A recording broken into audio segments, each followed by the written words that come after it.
you've been walking around the streets of Southwark in South London recently, you may have spotted one of these. The UK capital is just one of several cities in 15 countries across the world where these autonomous six-wheeled robots have been tested. Their mission? Delivering takeaway food. They've been developed by Starship Technologies, which has partnered with several major delivery companies, from Just Eat in the UK to DoorDash in the US. But how do these things navigate the streets? And are people in a busy city like London really prepared to share their pavement space with a robot that's about the same size as a suitcase? And what happens if the robot meets challenges along its route? I want to try and find out by putting a Starship robot to the test. It's late morning in London, and the FT's European technology correspondent Alia Ram fancies a pizza for lunch. She places her order on her smartphone using the Just Eat application. The order is then received at a pizza place near the FT. The pizza is made as usual, but rather than being given to a human being on a moped, it's loaded into the bowels of a Starship robot. During the testing phase, the robots are accompanied by human walkers who observe their progress.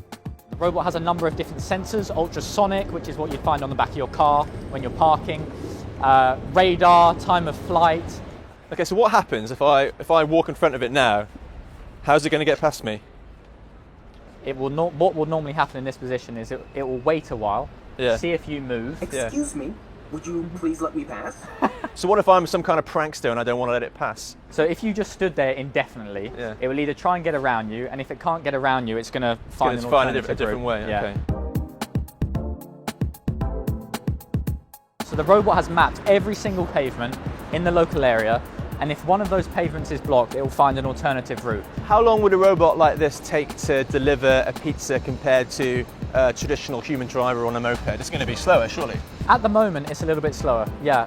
This robot is best suited for those very short distances. There are other limitations as well, aren't there? It's got wheels. Presumably, it can't get to some addresses where there are stairs blocking its way. So the robot can go anywhere where, say, someone in a wheelchair can go. The robots, I'm told, are 99% autonomous. That means there are control centres of human beings monitoring them in case something goes wrong. The robot has the 9 cameras. We had one occasion where someone was looking at the robot. We thought they might want to try and steal it. We sounded the alarm and they ran away immediately. When these incidents like that have happened in the past, totally random humans have come to the robot's aid to help out, which is really something quite amazing in this robot-human social interaction. Alia, meanwhile, can track the robot's progress on her smartphone. The pizza arrives at the FT after just 25 minutes.